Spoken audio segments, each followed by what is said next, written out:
Zdaj pa je čas, da se iz evropskega državnega parketa vrnemo tja, kjer se vsaka sprememba mentalitete začne, na lokalni nivo, tja, ker iz malih sprememb rastejo velike. Sledi namreč okrogla miza z naslovom Napredne slovenske občine, kako jim je uspelo in kako bi lahko bile še boljše. Razpravo bo vodil Andrej Gnezda, vodja projektov na Umanoterji. Andrej, kar izvoli. Bi kar povabil sogovornike.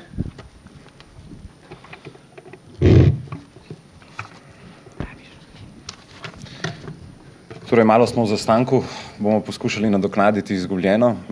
Lepo vas pozdravljam na današnji okrogli mizi za naslovom Napredne občine Slovenije, kako jim je uspelo in kako bi lahko bili še boljši. Iz dosedanjih prispevkov na današnjem posvetu smo že slišali sporočilo, da trajnostna smer razvoja ni stvar izbire, ampak nujni pogoj obstoja. Da imajo lokalne skupnosti pri prehodu v trajnostno družbo ključno vlogo in da to razvojno usmeritev lahko podprejo s svojimi proračuni.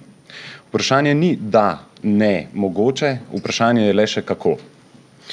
Upam, da bomo v današnjem pogovoru osvetlili tudi številna vprašanja ponudili številne odgovore tudi na to vprašanje. V okviru okrogle mize prostor tudi za vprašanje vas poslušalcev v dvorani. Preden pa pričnemo, bi povzel en kratek okvir, miselni vzorec, saj se bodo govorci tudi vanj vpletali in se nanj navezovali. Pogovor bomo pričeli z osvetlitvijo pomena dogovora o strateških razvojnih usmeritvah in ciljih lokalnih skupnosti.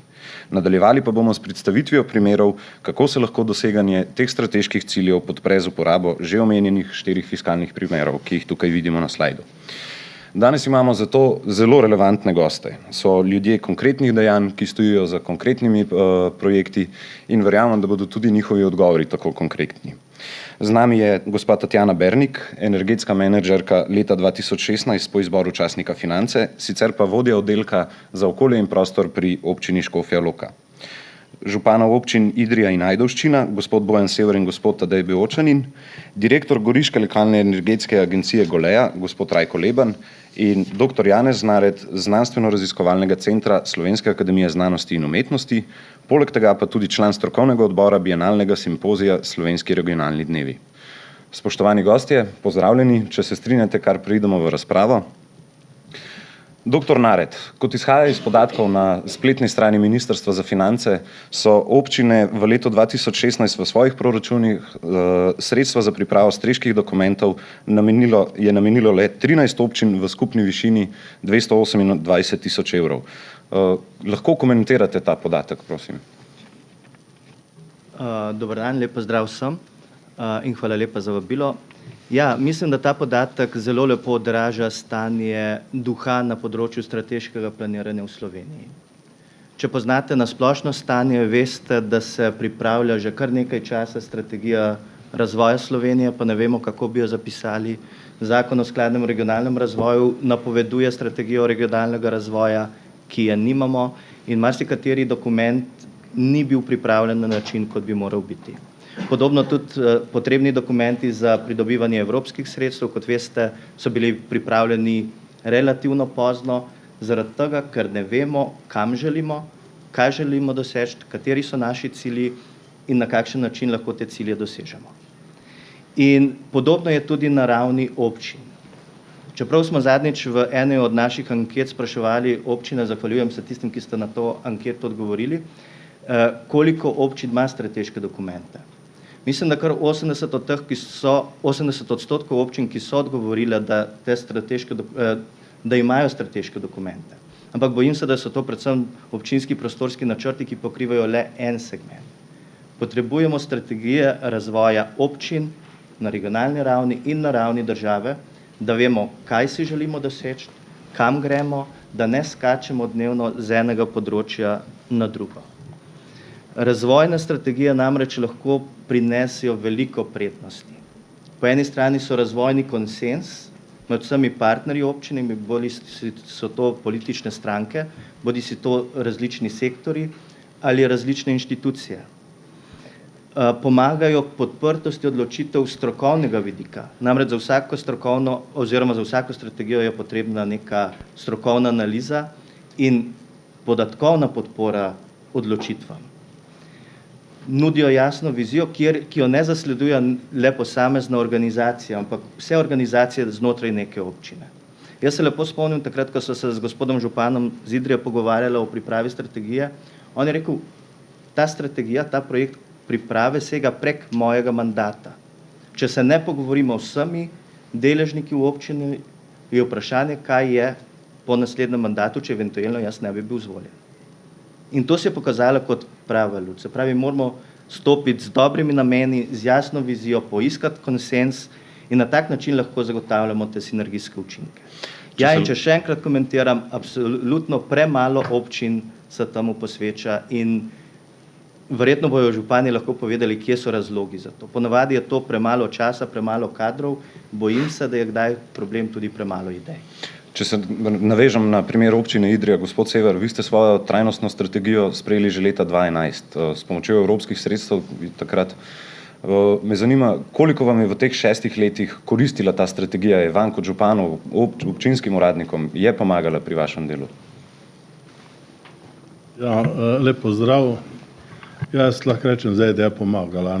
Prvi zaradi tega, ker smo mi zdaj letos delali revizijo tega, kar smo dejansko ustvarili in do leta ta strategija je narejena do leta 2020 in dejansko smo v resnici celo več, kot smo si zadali. Zdaj delamo namehna revizija tega in tako, da bomo še vključili tisto, na kar takrat, ko smo jo delali, nismo pomislili. Rad bi pa izpostavil nekaj. Strategija se pa lotimo tu, da imamo neke ideje in pol mi tiste ideje vržemo na papir in pol mislimo, da bo to kar ratovalo. Če hočeš imeti resen razvoj, pa ni važno, je firma ali je občina ali kaj, je treba imeti ene strokovne podlage za to. In jaz mislim, skozi ta projekt, ki je trajal 2 leti, tam smo dejansko prišli do enih v redu bukov. Dejansko celoten teren občine Idrija kot tak v vseh segmentih pregledam. Se pravi, kaj so tiste naše danosti, ki jih imamo, kaj lahko iz njih naredimo. In predvsem tem mi smo takrat tudi konkurirali za Alpsko mesto leta, ko smo tudi postali leta 2011 in smo vključili tudi načela Alpske konvencije. To pa pomeni varstvo tal, zraka, voda in tako naprej. Se pravi, obvezali smo se, da bomo tudi spoštovali ta dejansko ukrepe tega mednarodnega prostora. In to je bilo meni tisto pomembno. In pa smo v strategiji smo pa nekaj opredelali, veste. Zdaj ta strategija mora biti sprejeta pred občinskim svetom, ker rekel, to ni enostavno, ker prej smo že slišali asfalti pa škarpe pa tako. Ampak kaj smo mi opredelili? Mi smo takrat rekli, za nas je najbolj pomembna voda, kanalizacija, čistilne naprave, optično omrežje in ceste. In mislim, da lahko zdaj rečem, da z vodo imamo samo nekaj zaselkov še za pokrit z vodovodi, to so manjše od 50 prebivalcev, ampak to bo drugo leto vse narejeno. Kanalizacija smo zdaj dejansko izvedli ogromne projekte, tako da bo tudi, imamo do leta 2020, računam po manjših vaseh, imamo tudi koncept, kako bomo to rešili in imam brez tega, da bi rabili evropska sredstva, lahko iz proračunskih sredstev to nudimo. In naslednje optično mreže bo letos pokrita cela občina, to računam, ostale so tiste ceste, famozne, samo videti moramo, da jih imamo 420 km in da bomo robili še 4-5 let, ampak bo tudi to urejeno. Kaj hočem tem reči, da to, če imaš eno smiselno načrtovanje, pa da se en koncept zadaš, pa se ga da tudi uresničiti. Bi pa sem to povedal, kaj nam pa ta strategija pomagala. Mi smo v tukih projektih sodelovali, da jaz ne vem več, kaj to povedati, ampak mi smo v prejšnji evropski perspektiv počrpali 19 milijonov evrov skozi razne projekte. In veste, kaj je bilo? Prvo, kar smo se, ko smo partnerje iskali pa to, so hoteli videti, koliko smo resni. In ta strategija, je ravno ta strategija skazovala neko resnost tega, kar želimo v prihodnosti početi. Nekaj, kar je pripravo vaše strategije precej zaznamovalo, je tudi vključevanje javnosti. Tukaj ste precej energije porabili, kolikor sem uspel zaznati, in tudi že prej je bilo izpostavljeno ta potreba po participaciji in vključevanju javnosti. Gospod Beočanin, vaša občina se je lotila projekta Moja pobuda. Izvajanjem tega projekta povabili ste občanke in občane k sodelovanju pri načrtovanju porabe sredstva vašega proračuna. Za 31 projektov boste, oziroma investicij, boste namenili 360 000 evrov v letu 2017 in 2018. Zanima me, kakšen je delež občinskega proračuna, teh 360 000, in pa kakšne cilje ste s tem zasledovali? Dobar dan. Projekt Moja pobuda je nastal pravzaprav zaradi želje, da občane čim bolj aktivno vključimo v siceršnje dogajanje v lokalni skupnosti. Se pravi, osnovna ideja je dejansko aktivacija županov in ko smo razmišljali o modelu, skozi katere modele jih pravzaprav najbolj aktivirati, smo nekje se odločili za prevzem tako imenovanega participativnega proračuna, ki smo ga nekoliko bolj domače poimenovali kot projekt Moje pobude. Občane smo nagovorili, da so nam nekje zaupali svoje pobude. 101 pobuda, 101 projektni predlog je prišel v fazi zbiranja, potem so strokovne službe te projekte presejale skozi sito zmožnega strani občin. 60 projektov je šlo v glasovanje in kot ste omenili, 31 projektov je bilo tudi izbranih neposredno strani občank in občanov. Tisto temeljno vodilo, ki smo ga tudi tukaj imeli, je, se pravi, da občinski svet, ki potrjuje proračun, in jaz kot župan, ki predlagam proračun, se dejansko teh projektov v proračunu nismo dotikali. Po znesku namenjamo okrog 1% proračuna, vendar tisti, ki veste, da so občinski proračuni praktično 75% vnaprej razdeljeni za obvezne naloge občin, pomeni ta odstotek dejansko približno 5% do 10% proračuna, ki ga dejansko lahko kot občinska politika oziroma tudi konec koncev ljudje potem upravljamo in razdeljujemo. Tako da 180 000 na leto, za 2 leti smo zbirali te pobude. Ti projekti so razdeljeni zdaj v 2 leti, v letošnje in prihodnje, in bodo realizirani seveda tako v letošnjem kot tudi v prihodnjem letu. Moram reči, da smo dosegli zelo dober učinek s tem, kljub temu, da smo prvič se odločili za to vrstno zadevo, da ljudje niso poznali niti druga okolja po Sloveniji, razen enega delno uspešnega poskusa v Mariboru, do takrat, ko smo mi zadevo peljali, ni bilo, so zelo ponotranili zadevo, res smo jih nagovorili k temu, da so aktivni, da predlagajo pobude in konec koncev, da se udeležijo potem tudi glasovanja. 10% ljudi je tisti dan, ko se je glasovalo o projektih, šlo dejansko na ta volišča, če jim tako rečemo, in izrazilo svojo voljo in zbralo projekte, ki jih želijo videti v proračunu. Tako da res tukaj je bila močna zaveza občine, občinskega sveta, tudi mene kot župana, da ljudem ponudimo to možnost, da sami v določenem delu razporedijo svoj denar, se pravi občinski proračun. Če se še malo vrnemo na strategijo, gospod Sever, prej ste omenili, ko so vas spraševali, počrpali ste 19 milijonov, spraševali so vas, kako resni ste pokazali strategijo. V tej strategiji ste dejali tudi, da je namera občine, da podpre visokotehnološka in inovativna podjetja z visoko dodano vrednostjo, okolju prijaznimi proizvodnimi dejavnostmi, ter zlasti tista, ki bi pripomogla k oblikovanju grozda, temelječega na elektroindustriji. In res vas je lani v orbito izstrelila novica o projektu na področju pametnih elektroenergetskih omrežij in shranjevanja energije, v katerem je Idrija nastopa kot pilotna občina. Bi morda, kakorkoli so že zahtevni tehnološko ti projekti in težko razumljivi, je njihov cilj vendarle na koncu povečanje kakovosti bivanja v lokalni skupnosti. Morda na kratko o projektu, predvsem pa kaj prinaša za lokalno skupnost, in ste tudi že ocenjevali, kakšne koristi pomeni za vaš proračun? Veste, 4 leta smo delali na tem projektu, zdaj 6 pa se ga dobro ne razumem, ampak bi poskušal tako povedati.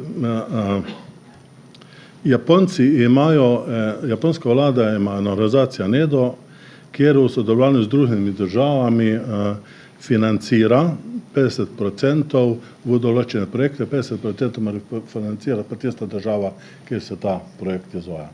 To pomeni za eno občino oziroma tista, ki je pilot, nobenih stroškov. Kaj je ta projekt NEDO oziroma pilotni Smart Grids, Smart Electric Grids, to je projekt, bom poskušal zelo tako plastično povedati. To je pametno električno omrežje, ki bo osnova za vse tisto, kar smo danes tudi govorili, pa kar je gospa Bulcova govorila, razvoj pametnih skupnostih. Zato rabiš ti osnovno eno energetsko omrežje, ki bo znal komunicirati z vsemi dejavniki v tistem prostoru, se pravi porabniki, proizvajalci električne energije tu in usmerjati porabo te električne energije. To pomeni, mi smo v tem projektu vzeli 10 javnih zgradb, eno podjetje, eno hidroelektrarno in potem še ne bi priključili še 30 privatnih rezidentov, to pomeni privatnih hiš. Zato smo mogli ustanoviti konzorcij, vam povem, tu v Sloveniji ni enostavno. Ja. Dobiti skupaj Elektro Primorska, Soške elektrarne, Kolektor, to je bila občina Idrija, in potem na koncu je bil kot partner država, ki je pa malo šepala, ni imela tistih 20 milijonov in je pa vstopil Eles kot taka. Ne, se pravi, ampak ta konzorcij je že pomenila oblika, da smo se sploh začeli med sabo pogovarjati, kaj bomo sploh delali. In nobeden ni dobro videl, kaj sploh delamo. Bom čas povedal. In to je, ampak ko smo bili izbrani smo bili, moram pa to zdaj povedati, izbrani smo bili kot rezervna lokacija v Sloveniji. Ne bom povedal, kjer so bile ostale 4, ki so bile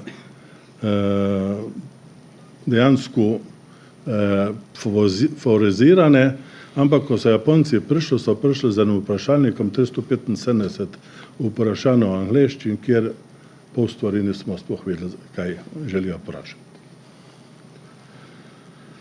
In zanimivo bilo to, da moram reči, kako izgleda tisti intervju, ti sestanka, kot je dva možakarja stroha v pisarno in potem reče, samo 1 uro imamo cajta, zdaj pa dajmo, to bomo hitro razčistili. Zelo nevoljna sta bila, ker sta bila prej v drugih 4 mestih, v Sloveniji.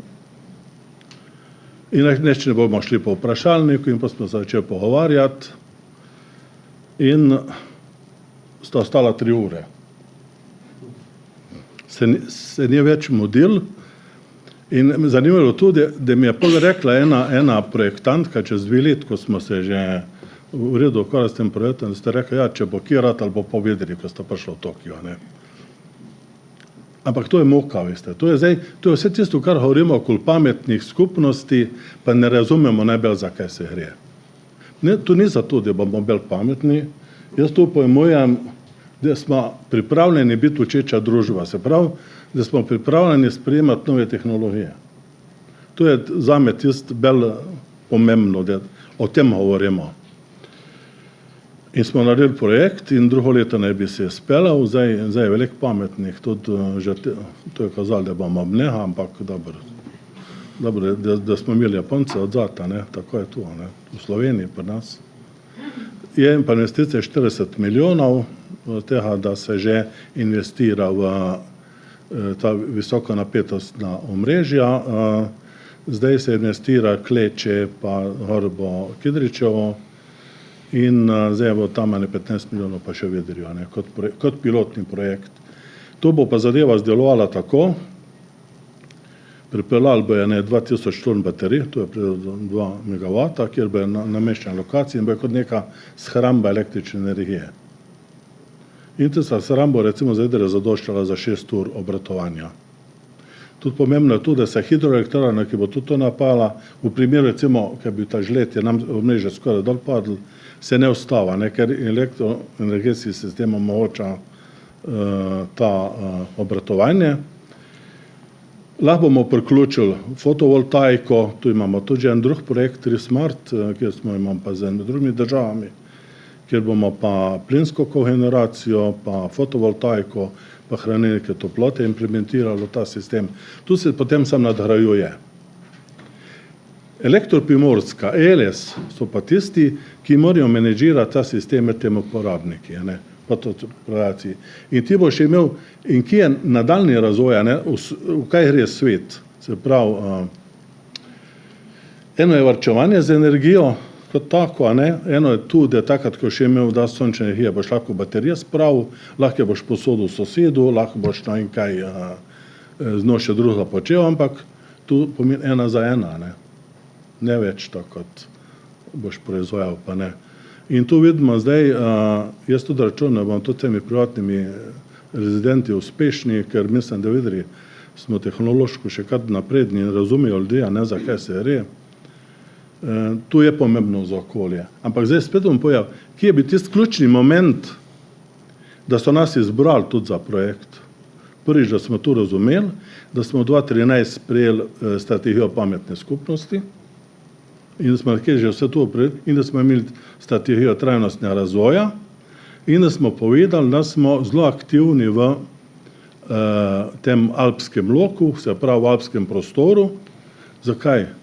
Ker oni nas jedejo kot projekt, a bojo lahko oni to še kam prodali, ne bojo mogli kam prodati.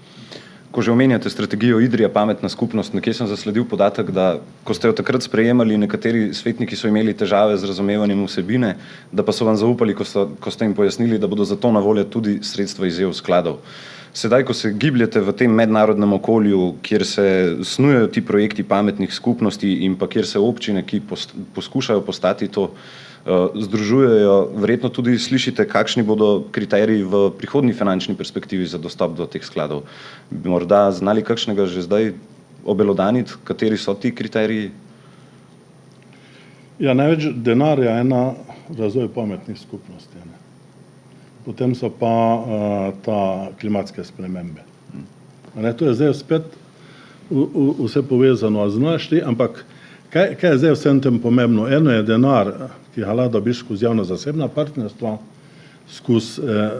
jaz bolj delam na to, da poskušam biti pilot za posamezna podjetja, ker je pa nič ne košta, ker ti oni vse naredijo, ti moraš zdaj to sam pravilno predstaviti, ampak zdaj je spet pomembno, da imaš pravilno izdelane strategije. Bom sam rekel, recimo, kar je gospa Bulčeva prej omenjala, to dejansko pametne vasi, mi smo rekli, ne pametna Idrija, pametna občina Idrija, ne kot taka.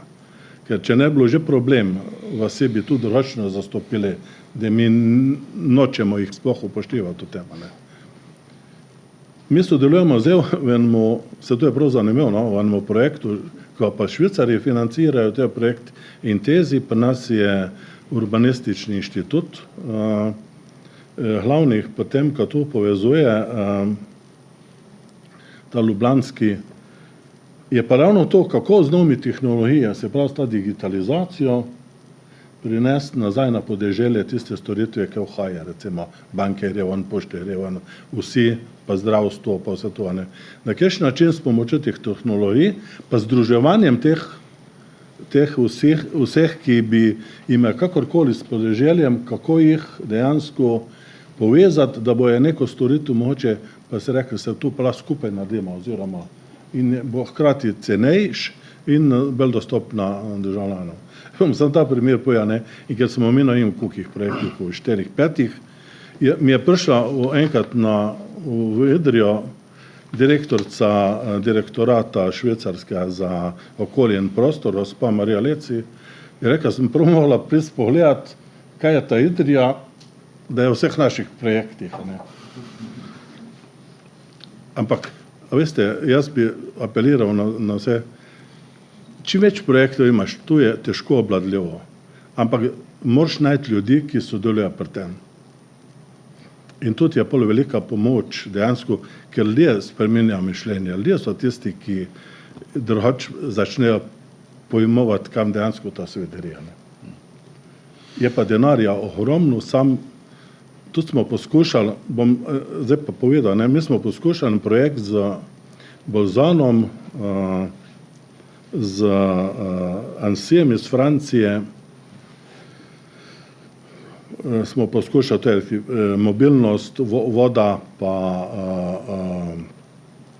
te klimatske spremembe, ampak je težko, smo ga pač pripravili, nismo bili nebezpečni, sam problem je v tem, da projekti, ko zdaj pa na njih hočeš, moraš imeti pa namen 25 do 50 milijonov moraš investicij imeti. To pomeni, da bi se mohli mi v Sloveniji, če hočemo nekaj narediti, združovati, ne? Kar se pa ne znamo. No? Tudi k temu se še vrnemo oziroma pridemo do te točke bolj proti koncu.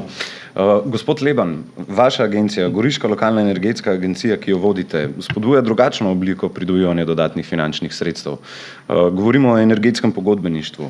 Ta model ste glede na stanje javnih financ videli kot eno redkih rešitev za potrebe izvajanja investicij trajnostne energetike. Vendar pa ste hkrati ugotavljali pri tem tudi, da se kot energetski pogodbeniki prijavljajo podjetja, predvsem velika podjetja, ki imajo ustrezen lastni kapital.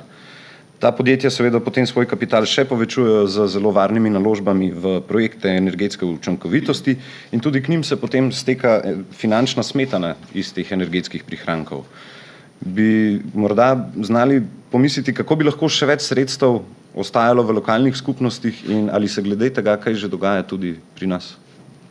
Dogaja se marsikaj, ne. Dejansko občine vemo, da so zelo omejene z finančnimi viri. Težava je tudi velika omejitev glede zadolževanja, praktično marsikaj, kar bi lahko naredili že zaradi teh ostrejših javnofinančnih kriterijev, kot so bili v preteklosti, je praktično nemogoče. Tudi povezovanja imamo primere, kako skupaj narediti to, kar je prej župan omenil. Problemi, ki so, ki bi bilo prav, da jih izpostavim, dejansko prvi problem je ta, da mi imamo praktično samo eno veliko ESCO podjetje, ESCO pomeni Energy Service Company, dejansko za izvajanje energetskih storitev v Sloveniji. To pomeni, da dejansko ni razvit trg energetskega pogodbeništva, tako kot mogo biti. Tu je težava in zaradi tega je tudi potem tu omejitev dejansko, koliko takih projektov je sploh izvedljivih. Eno zaradi, že rečemo, tehničnih sposobnosti tega praktično edinega ESCO-ta, drugo tudi glede na zahteve, ki jih ima glede donosnosti samih projektov. Govorim na področju celovitih prenov javnih stavb. Imamo več ponudnikov, ko se osredotočimo samo na kotlovnice, ampak to so češnje na tortici.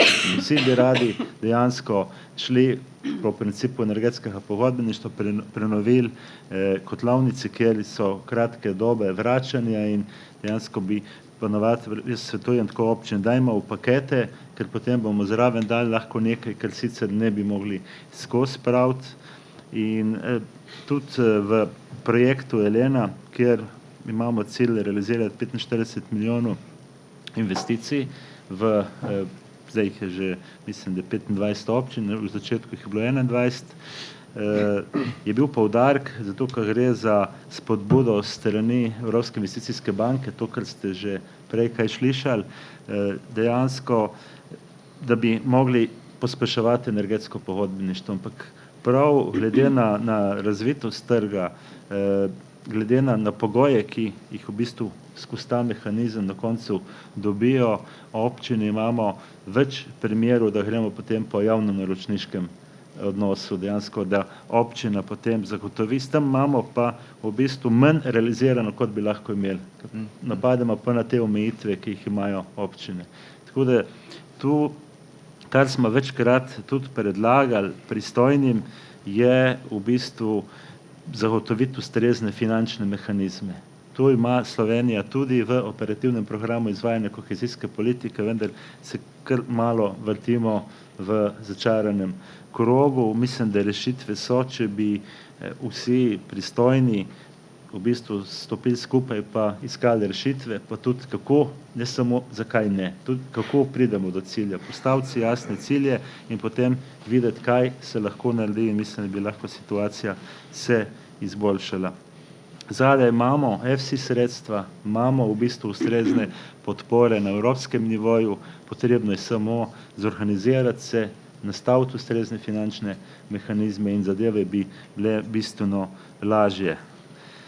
Drugo, kar sem omenil, je pa seveda tudi to, da ta problem, da tudi ko govorimo o tem, da ko občina nekaj sanira, da lahko iz prihrankov povrne v bistvu ta svoj vložek, tudi če bi imeli dejansko neko javno partnerstvo, pa to, kar je primer Stuttgarta, ne, dejansko, da to ne bi šlo v vzdrževanje, ko občina v bistvu plačuje manj, kot je preplačevala, in tudi vsa investicija se obrne dejansko iz naslova prihrankov in da bi bilo to izločeno iz zadolževanja. Če bi to dosegli, bi spet imeli en tak močen moment, da bi lahko take projekte v večjem obsegu izvajali.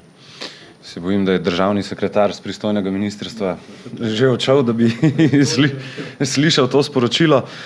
Gospod Beočanin, vaša občina je sodelovala v EU projektih namenjenih prilagajanju na podnebne spremembe. Že prej smo slišali, se strinjate z gospodom Severjem, da bodo tudi v prihodnem obdobju, v prihodnji perspektivi na voljo sredstva, EU sredstva za te projekte? Ja, seveda se s to tezo lahko strinjam. Podnebne spremembe so nekaj, ne, čemur že danes ne moremo teči in čemur v prihodnje ravno tako ne bomo mogli uteči, in na nas, ne, kot občinah, državi, konec koncev Evropski skupnosti, če ostanemo na našem kontinentu, je, da se na to ustrezno odzovemo. Prvo na način, ne, se pravi, da poskrbimo, da bo do podnebnih sprememb čim manj prihajalo, ne, drugo pa seveda za premagovanje posledic teh podnebnih sprememb, do katerih pa prihaja. V občini Ajdovščina smo sodelovali v kar nekaj projektih, s katerimi smo peljali take in drugačne zgodbe prilagajanja na podnebne spremembe, od tistih, bomo rekli, zelo klasičnih, ne, tisti, pač, ki poznate Ajdovščino, ki poznate Vipavsko dolino, takoj veste v bistvu, da imamo tam zelo velike burje, ne, kjer smo uspeli pridobiti evropska sredstva, na primer za zasaditve protivetrnih pasov. Poigravali smo se tudi z eksotičnim sadjem, eksotično zelenjavo, ki smo jo sadili na našem območju, kot nek poskus prilagajanja na čedalje višje temperature in podobno. Sedaj se ukvarjajo pri zelo tudi s preučevanjem burje in vedno močnejših sunkov, ki jih pravzaprav imamo, povezano seveda z gospodarstvom, z zapiranjem avtoceste, z mobilnostjo in podobno. Tako da kar nekaj takih projektov, v katere smo vključeni, in kar se sredstev tiče, ja, so na voljo na evropski ravni ta sredstva in jasno je, glede na vse perspektive, pa pravzaprav tudi napovedi Evropske komisije, da bodo ta sredstva na voljo tudi v bodoče. Bi morda zdaj kar odprli tudi za kakšno vprašanje iz občinstva, morda eno ali dve, če je kje kakšno? Dobro, gremo dalje. Sedaj pa gremo v tretji krog oziroma k tretji strategiji, poimenovani Porabiti manj. In sicer v občini so v zadnjih 3 letih v energetsko prenovo stavb položili 1,3 milijona evrov. Obnovili so ovoje tretjine vseh objektov v občinski lasti. Postavili so energetski informacijski sistem za vrednotenje učinkovitosti na podlagi ciljnega spremljanja rabe energije. Optimizirali so nakup energentov in sistem ogrevanja, zmanjšali izgube objektov, zagotovili varčno uporabo električnih naprav in vpeljali še številne druge ukrepe. Gospa Bernik, tako je strokovna žirija utemeljila energetsko nagrado občini Škofja Loka, v tem krogu pa ste tudi vi prejeli nagrado za energetsko menedžerko leta. Vendar pa v občini niste takoj pričeli z velikimi investicijami, koliko razumem, v sanacijo stavb, pač pa tudi ali predvsem z organizacijskimi ukrepi in malimi investicijami. Pa se je to izplačalo? No, v bistvu izvajamo oba ukrepa, sočasno izvajamo. Mogoče, če povem, da tudi občina Škofja Loka ima sprejeto strategijo razvoja za do leta 2025. Osnovni vzgib ali pa moto naš je zelena loka, modro mesto, in temu primerno ima prostor v tej strategiji tudi energetika. Nagibi, se pravi, so bili že v tej strategiji povedani, zakaj smo se tega lotili. Seveda nas je k tem, zakaj smo se lotili teh energetske prenove, mogoče tudi ta gorenjska varčnost, zakaj smo videli, da je treba nekaj tle prišparati. Vsekakor je bilo potrebno, ko smo se odločali o teh investicijah, bi bila ključna kakovostna priprava na to investicijo.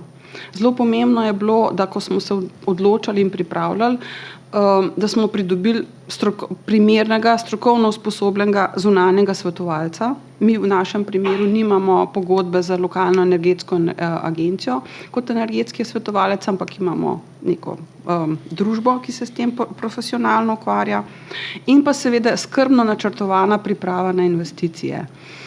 To pomeni, da smo zelo hitro naredili temeljite energetske preglede, tudi s pomočjo teh svetovalcev preverili, kateri objekti so primerni, ki se nam pravzaprav splača, kjer ne, to je ta gorenjska varčnost. In na osnovi tega smo seveda potem pripravili kandidature na razpise za sofinansiranje, ki so bili takrat v pripravah in so se razpisovali, in seveda povsod na vseh teh razpisih smo bili uspešni. Seveda je bilo pa istočasno potrebno narediti reorganizacijo oziroma zbrati ljudi znotraj občinske uprave, kajti pri nas energetika, verjetno tudi drugje po občinah, je kar visela nekje v zraku, razdeljena je bila po raznih predaljih, po raznih oddelkih, tako da smo naredili notranjo strukturo, kdo naj bi kaj počel, in pa seveda tako smo pričeli tudi s sodelovanjem s šolami, z vsemi zavodi, se pravi za te občinske objekte, z njihovim z izobraževanjem vodstvenega kadra, z izobraževanjem vzdrževalcev in pa seveda potem tudi prenos znanja na učence, na vse, ki se v teh prostorih zadržujejo.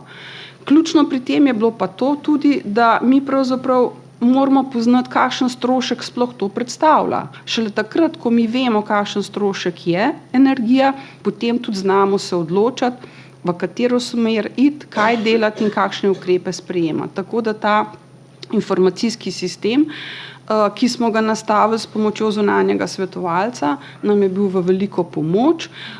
Seveda tudi dogovoriti smo se morali konkretno po posameznih javnih zavodih, kdo in kako bo te naloge izvajal. To pomeni, da je potrebno bilo podatke za nekaj let nazaj unesti o porabi energije, spremljamo pa ne samo rabo energije, tudi vodo,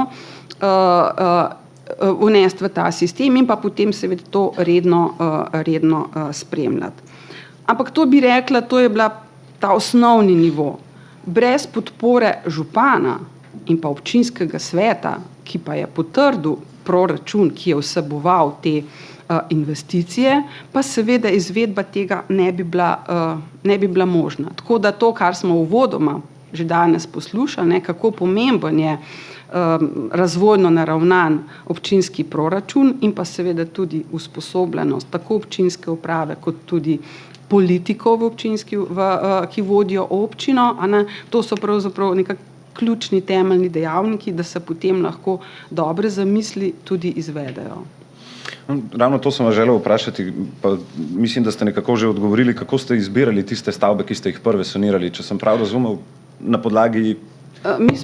Mi smo opravili te skrbne energetske preglede, na osnovi tega smo ugotovili, tudi potem smo videli, kaj posamezen razpis prinese, koliko finančnih sredstev prinese in kateri ukrepi so sofinansirani, in na osnovi tega smo potem pripravili kandidature. Vi morate vedeti, mi smo ta proces je začel v letu 2013, in potem smo na podlagi pridobljenih sredstev izvedli ukrepe celovite energetske sanacije. To ni šlo za neke posamične ukrepe, samo nekje mogoče obnova oken, druge zamenjava energenta, ampak to je šlo za 7 konkretnih objektov, šol, vrtcev, kjer se je ta konkretna energetska prenova zgodila.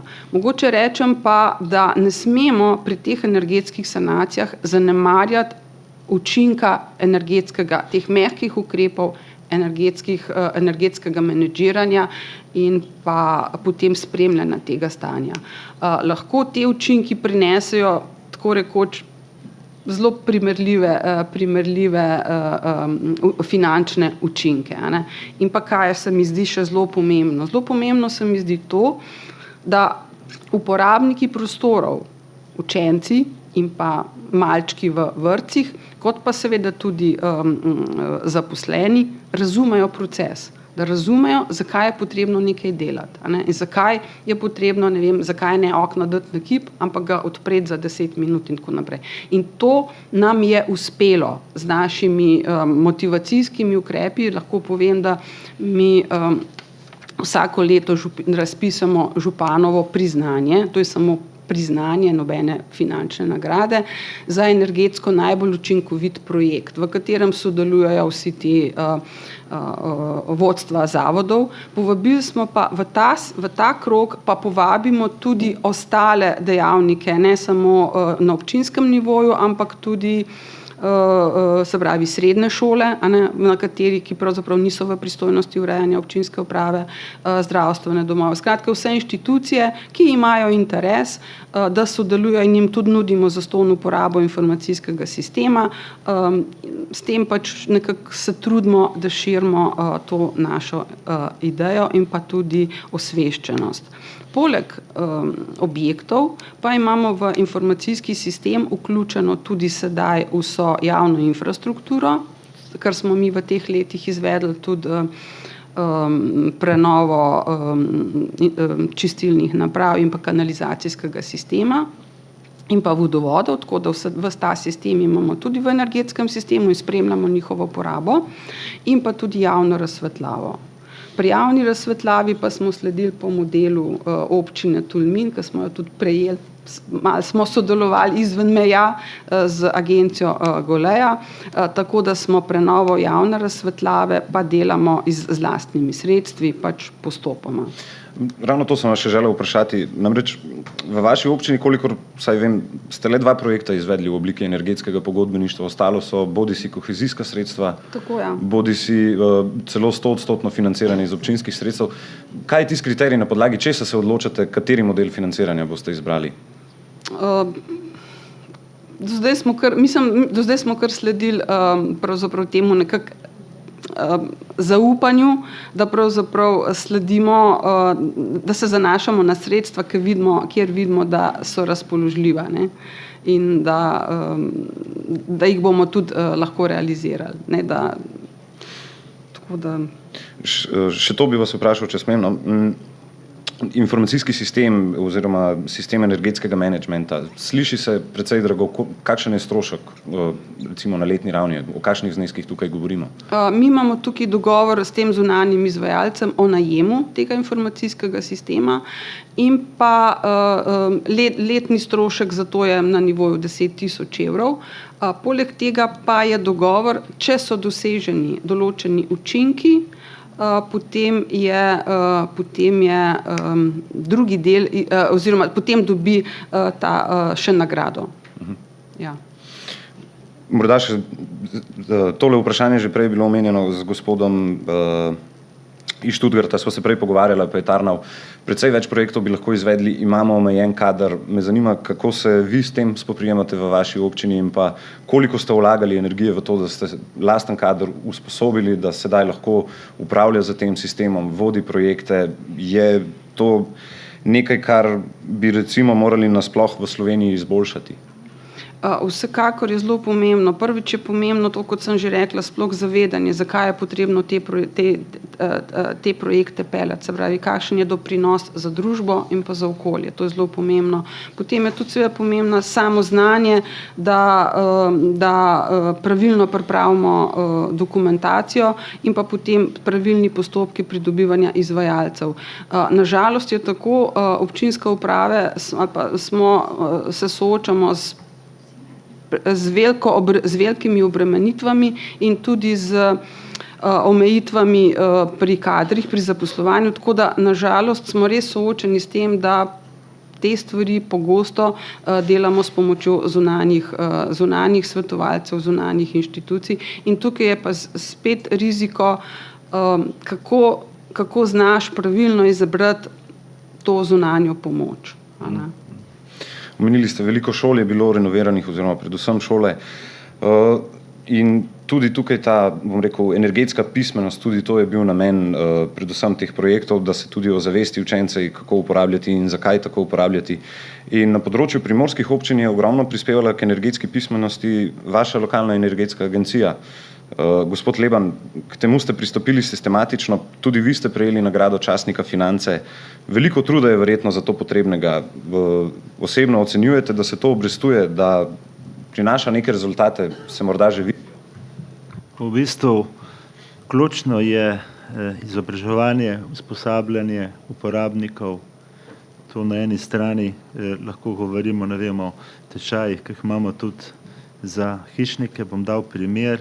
Skozi energetsko sanacijo mi v bistvu na objekt pripeljemo sodobno opremo in če nekdo ne zna s to opremo upravljati pravilno, potem ne bomo dosegli želenih učinkov. Drugo je v bistvu usposabljanje učiteljev kot mentorjev za krožke v osnovnih šolah, za področje učinkovite rabe energije, obnovljivih virov energije, ravno tako potem aktivnosti, ki se izvajajo z učenci ali pa tudi z dijaki po srednjih šolah, ker prav ta tudi splošna ozaveščenost nas potem pripelje do tega, da dejansko dosežemo želene rezultate. Kot osnova, pa malo sem navezal na predhodnico iz Škofje Loke, je, da vemo, kje smo. To pomeni, da moramo meriti, da vemo, kakšna je dejanska raba. Šele na tej osnovi si lahko postavljamo cilje in potem spremljamo, ali gremo k tem cilju ali ne. In ni pomembno samo to, kar so tudi v Škofji Loki delali, samo same investicije. Skoraj bolj pomembno je, kako se v bistvu izvajajo tudi ti mehki organizacijski ukrepi. Šele z njimi dejansko dosežemo cilje. In tu je največkrat težava. Veliko smo imeli primerov, ne vem, imajo neke prezračevalne sisteme po javnih stavbah, ki so običajno sključeni in odprta okna. Še slabše je, če so na Ventus odprta okna, cel dan niti se ne prizrači, samo ohlaja se. Ne. Tako da stalno neko izobraževanje in tudi, da v bistvu vsi dobimo nek čut, da energija nekaj stane in da se moramo zato varčno obnašati do energije, tudi kot posamezniki. V bistvu nobenemu vsak ima občutek krivde, da bi vrgel papirček na tla. To ima občutek, da je nekaj narobe. Ampak to, da ima odprt radiator, pa odprta okna zraven, pa luč, da mu gori v bistvu cel dan, tudi takrat, ko ni v prostoru, se mu pa ne zdi nič narobe. Ne. To je tisto, kar je treba v bistvu vnesti, da pride do neke drugačne kulture, ko govorimo o varčevanju z energijo. Kakšno priporočilo za oblikovalce državnih politik, naprimer na področju izobraževanja, kako bi to nekako uvedli? Dobro, vprašanje je zdaj, koliko bi lahko to uvajali v splošne učne načrte. Kot sem pa prej omenil, mi imamo veliko šol na Primorskem, ki vsako leto sodeluje tudi v našem natečaju. Imamo potem tudi dan obnovljivih virov in učinkovite rabe energije. Tam nam v bistvu prihajajo ekipe, ki tam 300 otrok se udeleži takega dogodka, dejansko pokažejo, kaj so delali skozi leto. Potem mi smo letos pripravili tudi v sodelovanju z Celovcem, da smo predstavili na modelih vse obnovljive vire, učinkovite rabe, potem so imeli pa nek tak kviz vprašanja, potem dobijo nagrade, najboljši, tako da jih dejansko spodbujaš. K temu bi pa lahko tudi malo več tega bilo lahko tudi v samem učnem programu, moramo pa tudi to vedeti, da dejansko so že sedaj otroci prebremenjeni, ko vidimo, kaj vse imajo v šoli. Doktor Naret, v mednarodnem projektu programa Interreg, v katerem je sodelovalo 7 evropskih metropolitanskih regij, ste se ukvarjali tudi z usklajevanjem prostorskega in prometnega načrtovanja. In v tujini se lokalne oblasti poslužujejo tudi nepopularnih finančnih prijemov, da bi dosegali družbeno koristne spremembe, spodbujali zaželeno ravnanje, preprečevali ali pa kaznovali, če tako rečem, nezaželjeno. Je temu tako? Deloma bom odgovoril. Namreč v projektu smo spremljali dejansko, kako se usklajuje prometno in prostorsko načrtovanje v metropolitanskih regijah, kjer pa je ponavadi še delitev ne samo na sektorje, ampak tudi med mesto in potem regijo, ki mesto obdaja. Kot veste, mi mobilnosti, primer Ljubljane, ne moramo urejati samo v Ljubljani, ampak izključno z sodelovanjem vseh okoliških občin. In Pri tovrstnem sodelovanju, ja, ne gre vedno na lahek način, čeprav je to najustreznejše. Najboljše je, da se koordinirajo različni sektorji, različni ukrepi in na ta način znižujemo stroške. Seveda pa je možno tudi pridobivanje virov iz drugačnih sredstev. Tu je zelo lep primer mesta Oslo in regije Akershus, kjer so na področju mobilnosti uvedli cestnine ob vstopu v mesto. In jo plačajo tako tisti, ki se vozijo v mesto, kot tisti, ki se vozijo iz mesta. Seveda ukrep sam po sebi je neprivlačen. Ampak kako ga lahko naredimo privlačnega? Prvič, na primeru, to je projekt, ki traja že preko 20 let, zdaj bo mislim, da 30 let kmalu. Izdelan je bil, odločili so se zanj na podlagi političnega konsenza obeh inštitucij, tako mesta kot regije, ki mesto obdaja. Poleg tega pa so se dogovorili o jasni delitvi sredstev med mesto in regijo Akershus ter o jasni porabi sredstev. Sredstva so v večini porabljena za javni potniški promet. Na začetku sicer v prvih korakih je bilo namenjeno izgradnji prometne infrastrukture, a je že drugi krog tega ukrepa prišel na javni potniški promet. In če danes, ne vem, je kdo od vas bil v Oslu, jaz sem bil v poleti, je mesto prazno avtomobilov. Vsi smo mislili, da so na dopustu. Ne, javni potniški promet tako dobro deluje. Ker imajo prebivalci izbiro in vidijo, kam grejo tiste sredstva, ki jih oni plačajo, kolikor uporabljajo avtomobile. Se pravi, tudi neprivlačne ukrepe na vid, da se da lahko narediti zelo učinkovite, zelo privlačne, če vemo, kam grejo sredstva in če vidimo učinke. Tudi mi smo imeli cestne tolarje, pa ne vem še kakšne tolarje. Vendar, če denar ni namensko porabljen in rezultati niso vidni, potem ukrep ni sprejet. Podoben je primer tudi iz Göteborga, kjer so na podoben način uvajali zgoščevalne takse, se pravi, da je isto cestnina ob vstopu v mesto, vendar je višina cestnine odvisna od količine prometa v določenem obdobju, se pravi, da poskušajo razporediti čez daljše obdobje. Ker ta ukrep ni bil ustrezno skomuniciran s prebivalci, je bil odpor, kot pri naših mariborskih radarjih. Se pravi, marsikateri ukrep, ki je neprijetne narave, je treba se ustrezno skomunicirati in pokazati na njegove učinke. Eden izmed načinov, kako zbrati bolje ali več, je tudi v povezovanju, kot smo že dejali, se bomo vrnili, prihajamo sedaj k temu. Gospod Leban, konec lanskega leta obeležili ste 10 let delovanja vaše agencije in tudi zaznamovali za velikim dosežkom. Uspeli ste povezati 23 primorskih občin in pridobiti sredstva tehnične pomoči programa Elena za pripravo investicij v trajnostno energetiko. To je prelomni projekt ne samo z vidika višine pridobljenih sredstev, ampak predvsem v tem, da ste uspeli povezati tako število občin. Kako vam je to uspelo? Naša prednost je vsekakor, da v 19 primorskih občinah izvajamo naloge energetskega menedžerja. To pomeni, da smo v kontaktu s temi občinami, da poznamo tudi, kakšna je raba energije, tako na javnih stavbah, javni razsvetljavi.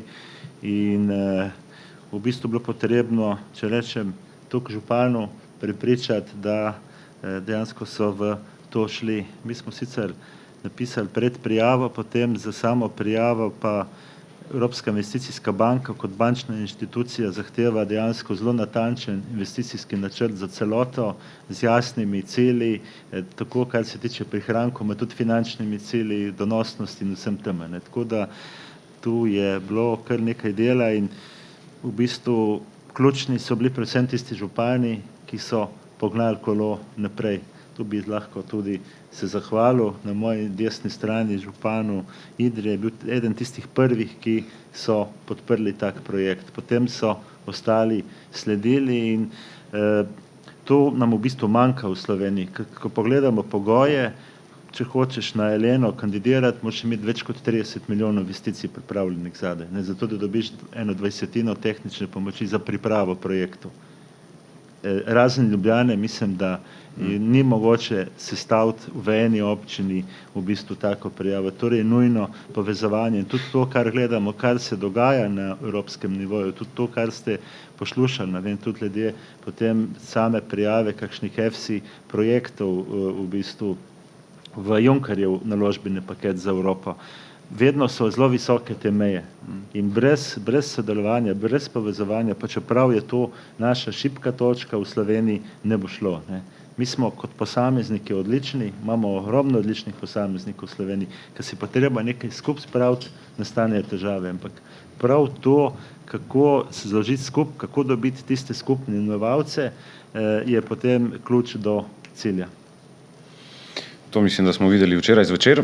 Bi vas pa vprašal, poleg modela energetskega pogodbeništva, ste kaj razmišljali tudi o modelu, v katerem bi posamezniki gospodinjstva finančno participirala, tako plemenitila svoje prihranke v teh javno-zasebnih partnerstvih, ko govorimo o energetski učinkovitosti, o obnovljivih virih energije? Poznamo primere iz Nemčije, občina ponudi na razpolago svoje strehe, prebivalci vložijo, sredstva ostanejo v lokalni skupnosti. V Sloveniji imamo bojda privarčevanih gospodinjstva cirka 32 milijard evrov. Je to nek model, ki bi lahko zaživel, oziroma zakaj še ni zaživel pri nas skupnostni energetski projekti?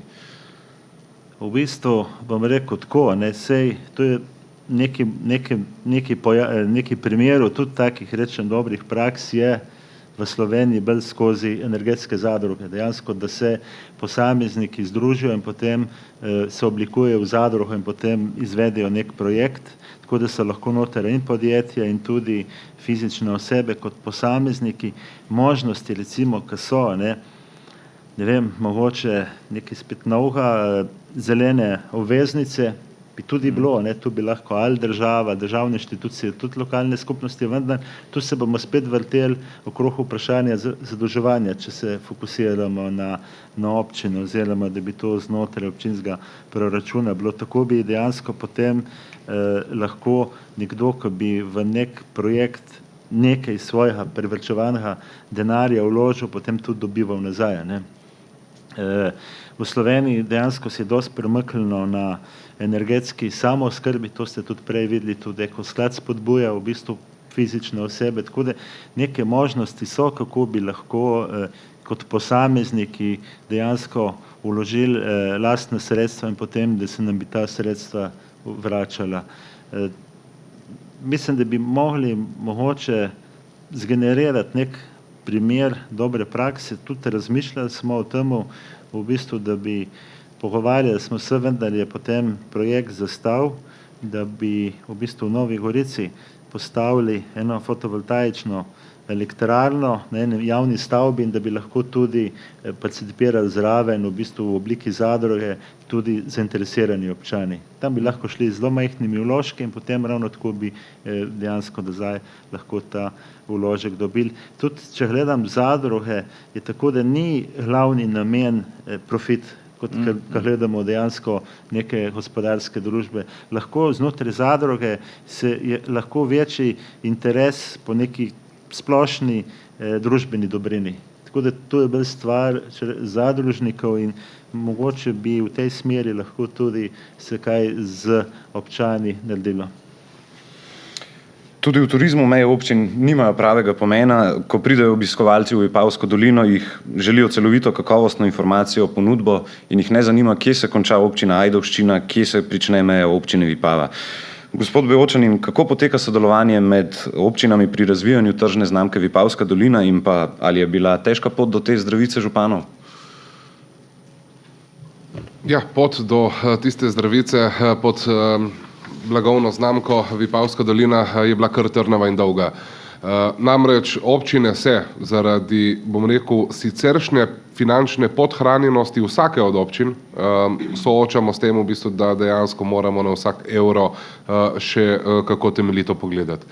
In zgodbe sofinanciranja skupnih projektov so pravzaprav zgodbe, ki so podobne na vseh področjih. Bodisi na turizmu, kot je ta primer, bodisi na področju energetskega pogodbeništva, bodisi na področju, skupnih investicij v, naprimer, mobilnost, se pravi v prometno infrastrukturo in podobno.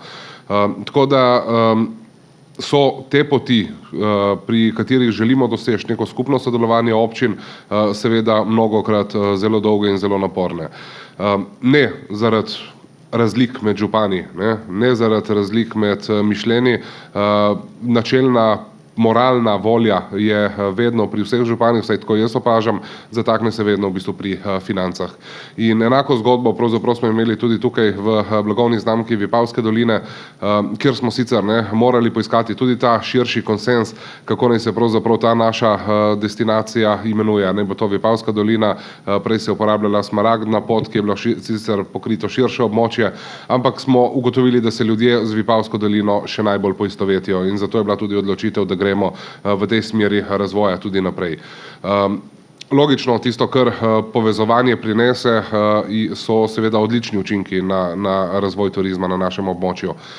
Večje število ponudnikov, večje število atrakcij, ki jih lahko ponudimo gostom, večje število nastanitvenih kapacitet, večje število krajev, ki jih lahko obiščejo.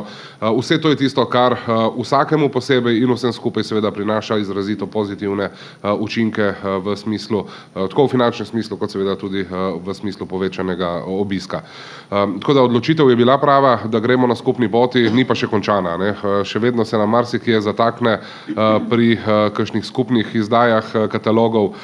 Je pa tako v bistvu, da v vsaki taki zgodbi more eden od županov predstavljati pravzaprav nek motor, ki to povezovanje potem dejansko vzpostavi in ga tudi skrbi za njegovo negovanje v nadaljnjih korakih. Kot rečeno, volja po povezovanju je vedno, zatakne se občinam pri dejansko finančnih sredstvih. Doktor Nared, potreba po povezovanju, tako rekoč rdeča nit simpozij o slovenski regionalni dnevi in pri nas je kar veliko jamranja nad dejstvom, da v Sloveniji nimamo regij. Je to res univerzalno opravičilo za slabe rešitve na področju urejanja prostora in mobilnosti? Ni vprašanje samo prostora in mobilnosti, gre na splošno za vse razvojne vprašanja. Mi smo se o tem veliko spraševali. Namreč sistem lokalne samouprave, ki je v Sloveniji deluje na nekaterih področjih zelo dobro, če pogledamo, občine vedno poudarjate recimo od spodaj na vzgor in ja, infrastrukturno opremljanje je bilo odlično. Ko pa pridemo na vprašanje razvoja, na vprašanje bolj zahtevnih zadev, velikih investicij, pa majhne občine ne morejo funkcionirati. Poleg tega imamo veliko prostorskih vprašanj, ki enostavno presegajo meje občin.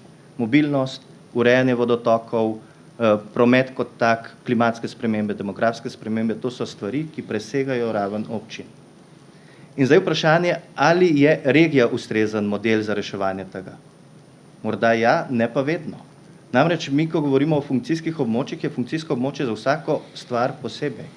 Če pogledamo samo funkcijsko območje Ljubljane z vidika mobilnosti, se je v zadnjih 10 letih povečalo enormno. In če bi mi meje regij prilagajali spremembam v prostoru, kar smo šli v zadnjih 10-20 letih, so bile te spremembe velike, bi mi morali regije prilagajati vsakih par let. To verjetno ne gre. Zaradi tega se je bolj smiselno povezovati na nekih lokalnih območjih. Mi imamo inštrument medobčinskega sodelovanja, ki po našem mnenju omogoča to vrstno sodelovanje, vendar si je premalo izkorišča. Eno je, prva težava, pri katerem nastopimo, je vprašanje človeških virov in vprašanje financ. To bojo vse občine verjetno odgovorile, da je to pomembno. Vendar se vprašam, ali ne bi v katerem primeru, na katerem področju za točno določeno nalogo, skupno izvajanje nalog pomenilo tako prihranek, kot uspešnejše in možno izgradnjo nekega strokovnega aparata, ki bi omogočal to vrstne stvari. Pri analizi, ki smo imeli, kako se občine povezujejo v medobčinskem sodelovanju, se jasno pokaže, da sodelujejo več ali manj na področju inšpekcije in redarstva. Pri področjih, ki so pa dejansko potrebna sodelovanja, pa je to sodelovanje relativno majhno. Vedno je poudarek na prostovoljnosti sodelovanja, ne toliko obveznega, čeprav se je pokazalo, da ima velik pomen tam, kjer so ustanovljene skupne službe. Bodisi da občine, ki so razpadle na več manjših občin, imajo komunalo skupno ali kakšno od takih služb, ali območja, kjer je krajinski park, pa imajo inštitucijo, ali pa kakšno lokalno razvojno agencijo. Na teh območjih se je pokazalo, da je sodelovanje veliko večje, dosti več projektov in so razvojno bolj učinkovite. Se pravi, po našem mnenju je sodelovanje možno, seveda pa vsak cirkus zahteva tudi vstopenco. In tu žal je tudi ta finančni doprinos, ki ga morajo občine v to dati. Država deloma subvencionira, seveda si občine želijo več, ampak verjetno bo treba tudi razmisliti, kje so notranji viri in kje so tiste naloge, kjer lahko sodelovanje prispeva k boljšemu rezultatu. No, preden vas povabim k zaključni misli na temo, kako bi lahko bili še boljši, bi še kakšno vprašanje iz občinstva vzeli, če je. Mislim, da gospod Šade ste.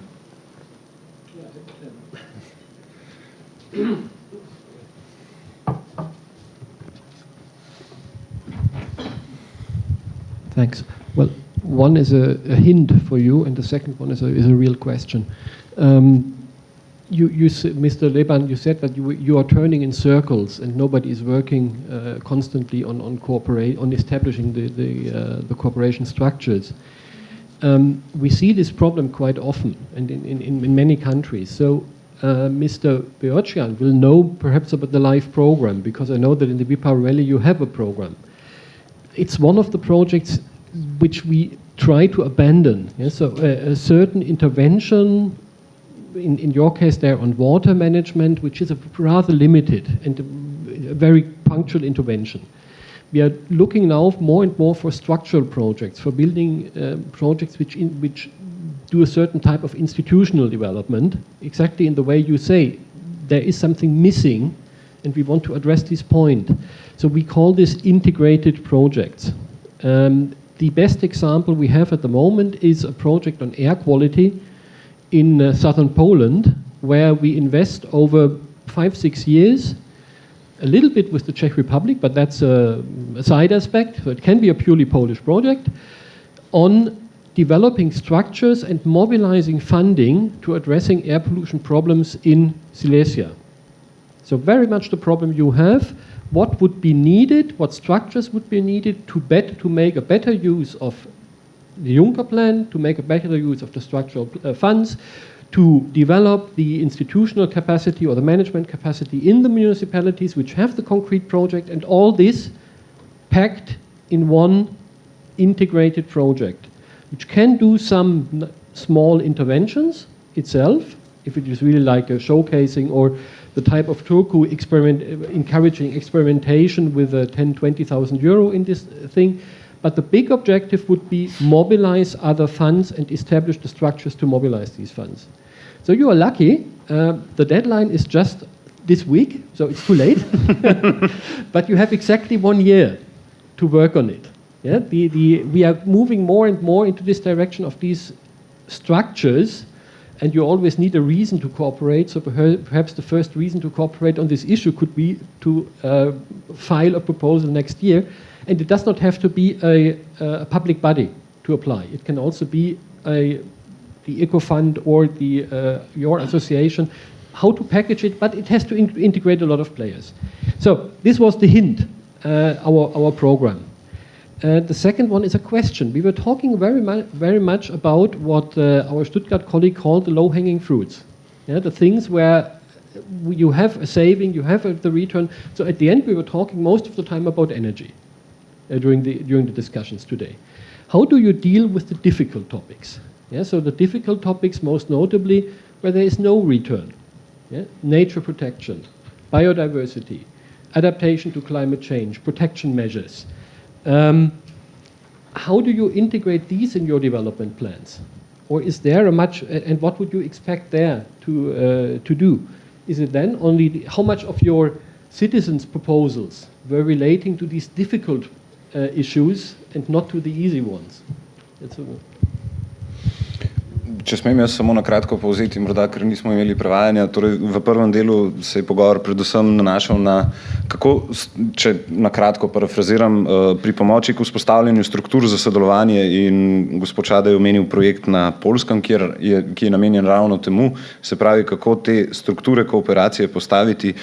V drugem delu pa je sledilo tudi vprašanje, torej, kako v svoje razvojne načrte, razvojne projekte vključujete tudi področja, kot so izguba biodiverzitete, prilagajanje na podnebne spremembe, in pa koliko v sodelovanju, ko ljudje participirajo, koliko sploh pričakujejo, da bo vaša občina ali pa vi, da boste naslavljali tudi ta področja. Mogoče bom jaz začel prvi odgovarjati. Prva težava, ki imamo, velikokrat občine prehitevajo državo. Tudi dejansko, ko govorimo o energetskem pogodbeništvu, začeli smo, nastajale so tudi smernice za energetsko pogodbeništvo, na začetku bila je ekipa, dejansko bila je sestavljena ekipa z različnih ministrstv, potem tako iz podpornih inštitucij, kot smo lokalne energetske agencije, pa tudi strani podjetij, ki se s tem ukvarjajo, in dejansko smo lahko iskali rešitve. To, da smo pa zastali, mi smo nekako zastali, tudi zdaj, ko so se pojavile v bistvu Junckerjeve naložbe in pa KTF sredstva, neke možnosti, zastali smo v bistvu v iskanju ustreznih rešitev. Naprej imamo neke omejitve, imamo tudi omejitve glede zadolževanja Eurostata in tako naprej. Ampak mislim, da v nekem timskem delu bi se neke rešitve tudi specifične za Slovenijo lahko dobile, in tu vidim premalo sodelovanja med različnimi ministrstvi. Tu imamo težavo. Spet imamo težavo v komunikaciji, v povezovanju. Ne to, kot je neka splošna težava v Sloveniji. Tako da mogoče na to temo, in tu pričakujemo, da bi država kot država naredila več. Prav s tem, da dejansko potem skupaj z vsemi deležniki se poišče ustrezne rešitve in da se ne vsak zapre v svoje ministrstvo, ker stvari so zelo med sabo povezane, zelo kompleksne. Tudi, če se navežem na samo vprašanje, dejansko, tudi če gledamo na strateškem nivoju, mi dobro imamo lokalne energetske koncepte v Sloveniji, mislim, da praktično vse občine imajo sprejet lokalni energetski koncept, in spremenil se je pravilnik, tudi metodologija, dejansko sedaj se vključuje bistveno več tudi ta okoljski vidik že v sam lokalni energetski koncept, da se povezuje in energetika in okolje.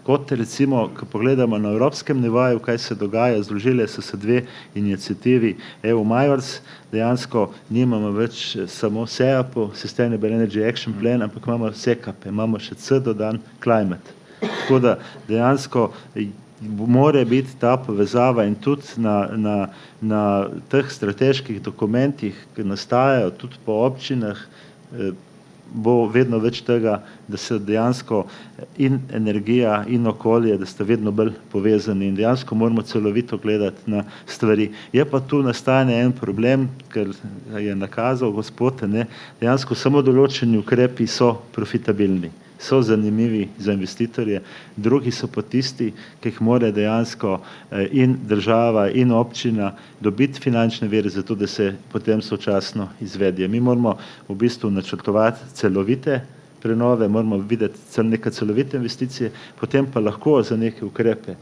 imamo ene vire, za druge pa druge. In tudi dejansko, ko gledamo, kaj bi subvencionirali, ali kot država, ali kot občina, pač tisto, kar bi sicer ne naredila. Tam, kjer vidimo, da obstaja v bistvu zasebna iniciativa, da je interes, pustimo, ne naredijo sami, ampak tam, kjer vidimo, da je pa treba potem tudi celovito izvajati, tudi kontrolirati, planirati, zato da dobimo potem tele ustrezne rešitve. Ja, prosim, kar. Se še nekoliko na to vprašanje odzovem. Zelo težko je najti ta balans, o katerem je gospod govoril, se pravi med ukrepi, ki so nujni, a po drugi strani niti najmanj niso politično všečni. Že znotraj običajnega proračuna občine je ta balans zelo težko najti, ko govorimo o vseh obveznih nalogah, ki jih občine imamo, o vseh stroških, ki jih itak imamo, in tistim delom, v bistvu, s katerim pa dejansko pač neka garnitura, bodi si občinski svet, bodi si župan, pokaže, to smo pa naredili.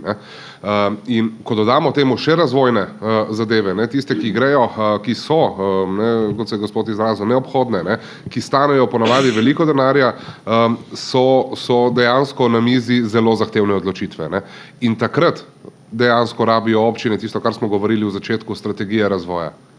V strategiji razvoja je treba te stvari zavesti in ob trenutkih razmišljanja, ali naj raj naredimo, se vam zdaj zelo banaliziral, 5 brvi in pač en lep pločnik, ali naj naredimo pač nasip proti poplavi, ne, takrat v bistvu rabimo take strategije in takrat so odločitve s tem bistveno lažje.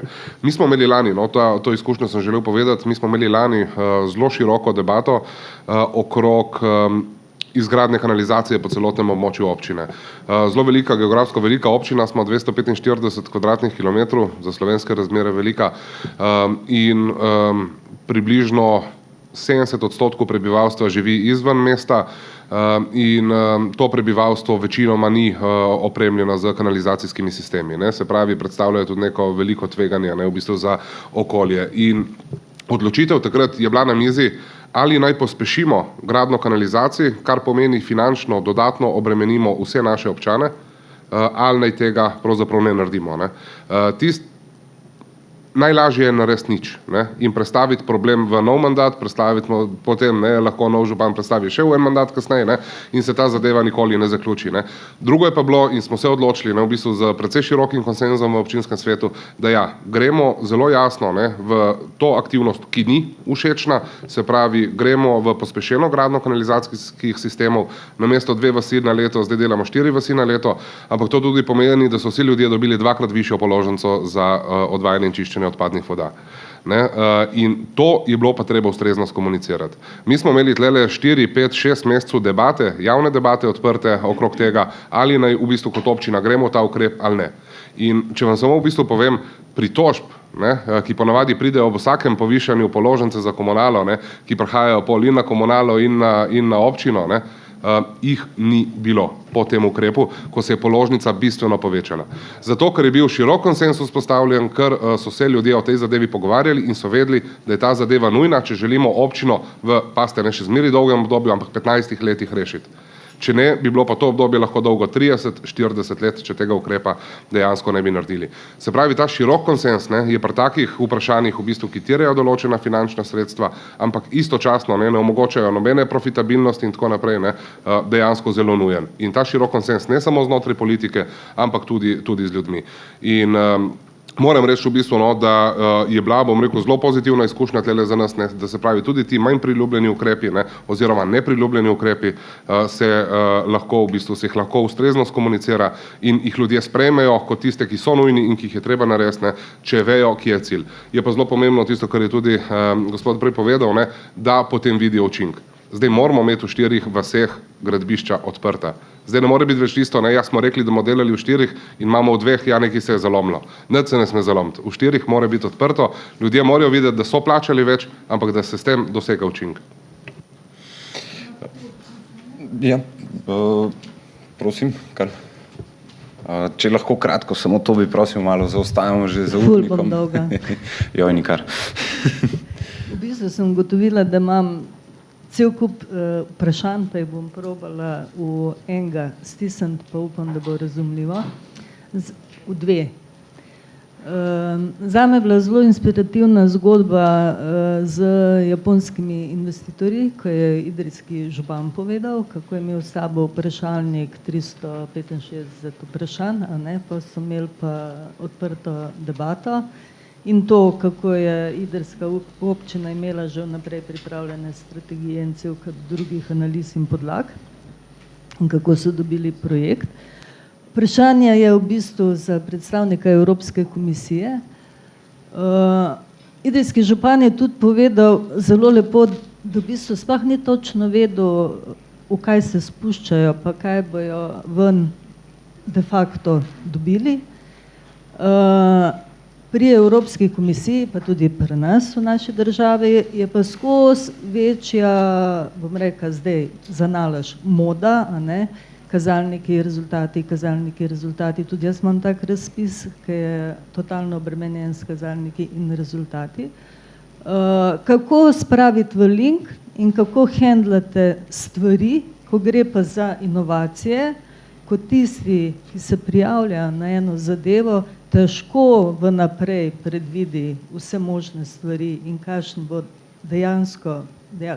dejanski rezultat. To je ena zadeva, ki bi jo rada zvedla. Druga zadeva, ki bi jo rada zvedla, je pa, kako Umanotera, ki je tle dobila veliko sočnih informacij, s katerimi bo razpolagala, kako mislite vse te ugotovitve skomunicirati naprej. A bo to samo stvar vaše spletne strani ali bo mogoče tudi stvar kakšnega obhoda in pogovorov po ministrstvih? Jaz bom zelo kratek, mi bomo to nemudoma posredovali vsem odločevalcem, predvsem na državni ravni, ker mislim, da precej sporočil, ki jih je danes tukaj iz okrogle mize prišlo, je namenjenih ravno njim in brez dvoma prejeli jih bodo. Pisno pa tudi ustno upamo, da če pridemo do kakega sestanka. Prosim. Shall I? Okay. Well, the large majority of European funds is not dispersed in Brussels, but it is given to the member states. For example, for agriculture, for regional development. We only have what we do in Brussels. The big pot is basically research and a little bit of environment expenditure. Within these programs, you always have a monitoring mechanism, yeah, where you say, hey, if I talk for our environmental project, we now have a monitoring program for this monitoring system for this LIFE program, where we ask every project, how many hectares of land have been converted to a more preferable status? How many have been put under protection? Or if this is a wastewater project, how many cubic meters of water will be treated over the years? Because our LIFE program is an environmental program. A transport program would measure in terms of kilometers of roads, in terms of travels avoided, etc. And the same for the monies which we give to the member states, where there is always a monitoring framework to say, hey, how many jobs have been created? Where it's more difficult is when you become more abstract. What is the contribution to climate change mitigation, to climate adaptation? Because then you have many projects, many programs, and everybody has to report in a certain manner. There, the first thing is simply by budget, to say we have promised to spend 20% of the overall budget on climate change issues. And so how much is then reported? But there, measuring the real impact is almost impossible. How do we communicate? Well, evidently a lot via the website. So if you are interested in good practices for dealing with nature, dealing with climate change, all the documents, all the projects of the LIFE, supported by LIFE since 1995 are documented. And then, yeah, unfortunately, a lot of things happen in Brussels. Yeah, so there are, for every topic, once a year, a week, or what is upcoming, for example, is the Regional Development Week, yeah, where you see a lot of examples. So I invite you to come there. There is the Sustainable Energy Week, etc. These are the two big opportunities. The third one is us traveling, but this is comparatively rare. I think we should slowly wrap it up because people are running away. Torej bi samo še k zaključni misli bi vas povabil, če lahko, se pravi, kako bi lahko bili še boljši. Pa bi morda kar pri vas, gospa Bernik, pričeli, pa potem gospod Leban, gospod Sever. Vsekakor bi lahko bili boljši, če bi izboljšali ta medinstitucionalni pristop, sodelovanje, tudi znotraj občinske uprave, tudi pri pripravi projektov, ugrajevali te ukrepe in jih presojali te ukrepe tudi z okoljskega vidika, skratka uvajali ta celostni pristop na vseh nivojih. In pa seveda to, kar smo že ves čas govorili, vzpostavili to sodelovanje, povezovanje in pa komunikacijo. Mogoče, če lahko samo še izkoristim, mi smo naše energetske ukrepe vključili tudi v varovanje kulturne dediščine. V zvezi s tem smo pripravili tudi eno brošuro, ki je na razpolago tamle, ki sem jo prinesla zunaj, tako da si jo lahko vzamete. Prinesla sem pa tudi eno brošuro, ki pač govori o teh naših izvedenih energetskih ukrepih. Če kogarkoli zanima, je zunaj v preddverju, tako da hvala za ta EPP. Hvala. Gospod Leban. Ja, jaz se bom pridružil mislim, ki jih je izrekla predstavnica občine Škofja Loke. Boljši smo lahko samo, če se bomo povezovali med sabo, če bomo znali komunicirati med sabo, če bomo znali eden drugega poslušati, dejansko iskali potem te skupne rešitve. Povezovati se moramo med občinami, med občino, državo, med različnimi strokami, dejansko, ker vse zadeve so vedno bolj kompleksne in lahko samo skupnim poštenim delom, v bistvu brez nekih, rekel, ozkih interesov, uspemo in tu imamo lahko izvrstno priložnost tudi zato, ker Slovenija kot majhna je lahko to njena prednost. Lažje skomuniciramo kot ene velike sistemi, velike države. Tako da biti majhen je lahko tudi prednost. Tudi to, da nimaš denarja, lahko prednost. Te že situacija sili v bistvu, da si bolj inovativen, da se potem tudi zaradi tega začneš povezovati in najdeš potem način, kako skupaj več narediti in tudi seveda bolje narediti. Ja, vsekakor sodelovanje, to sem že prej omenil, ampak da bomo lahko sodelovali, bi mogli dejansko razmisliti o tem, da se moramo malo drugače organizirati. To horizontalno povezovanje pa nas nič ne špile, to je samo enih vertikalah, vmes pa ne poznamo nič. To horizontalno povezovanje pomeni, da moramo mi kreirati procese, kjer bi vsi deležniki v tem procesu sodelovali med sabo. Ne se pravi, ni več ta služba, polna služba, je proces.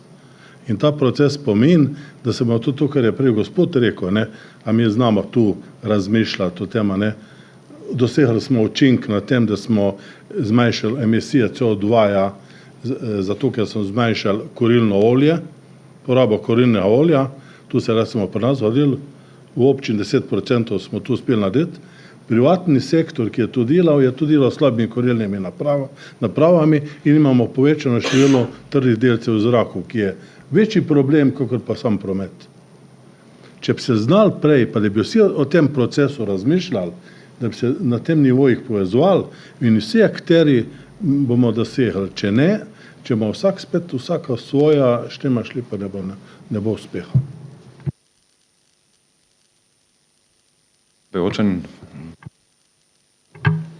Mislim, da smo preko današnjega dne slišali že veliko stvari, ki jih lahko zdaj samo ponovimo, pa tudi že predhodniki so jih omenili. Ena stvar, ki smo mogoče malo zaobšli oziroma smo omenili samo bežno, so številne spremembe, ki smo jim danes priča. In da jih mi lahko vključujemo v naše odločitve, moramo imeti ustrezne analize. Gospod Sever je omenil, da za strategijo, ki je bila dolga približno 30 strani, je bilo zadaj približno 300 strani različnih analiz, podatkov, na podlagi, na kar smo lahko strategijo odprli. Se pravi, eno so jasne strokovne podlage. Druga stvar, ki jo moramo za uspešno pot naprej skupaj, je zagotovo sodelovanje in participacija pri oblikovanju ciljev, pri iskanju idejnih rešitev in tudi pri odločanju, kot je na primer participativni proračun. Koordinacija med različnimi sektorji, med različnimi službami, med različnimi teritorialnimi enotami, v tem primeru lahko občine, pa tudi sodelovanje med državo in občinami.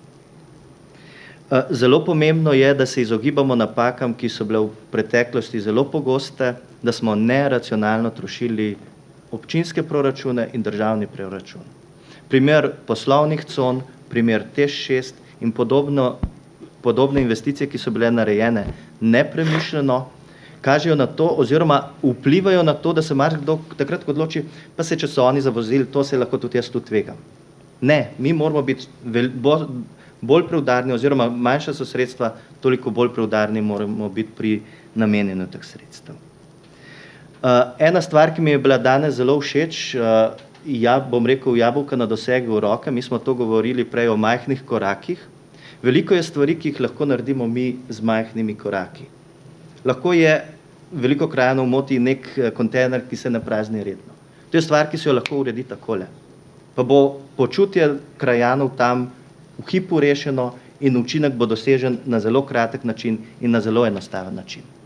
In s tovrstnimi majhnimi koraki se da doseči ogromno, če je stalno financiranje tovrstnih stvari in je kontinuiteta izvajanja tovrstnih procesov. Pa mogoče, da še gospe odgovorim na eno od zadnjih vprašanj, tudi spremljanje in vrednotenje sta pomembna koraka pri izvajanju vseh teh aktivnosti. Namreč ta spekter je pri nas popolnoma zanemarjen In iz teh dveh se lahko ogromno naučimo in verjemite mi, vložek v tovrstne analize je minimalen napram tem, kar se lahko iz tega naučimo. Hvala. Ja, mogoče z drugimi besedami bo povedano isto. Z dobro voljo, s pogovori, s sodelovanjem do res nekega širokega konsenza. To ne bo tista pot, ker razvojne stvari terjajo svoj čas, terjajo spremembo v miselnosti, terjajo velike spremembe na organizacijski in družbeni ravni, tako da do konsenza je pri teh zadevah absolutno treba priti. Torej, hvala vsem, ki ste se udeležili dogodka, sodelovali v razpravi, predvsem pa hvala gostom za oživitev in osvetlitev zgodb iz našega domačega prostora in do naslednjič nasvidenje. Hvala, Andrej.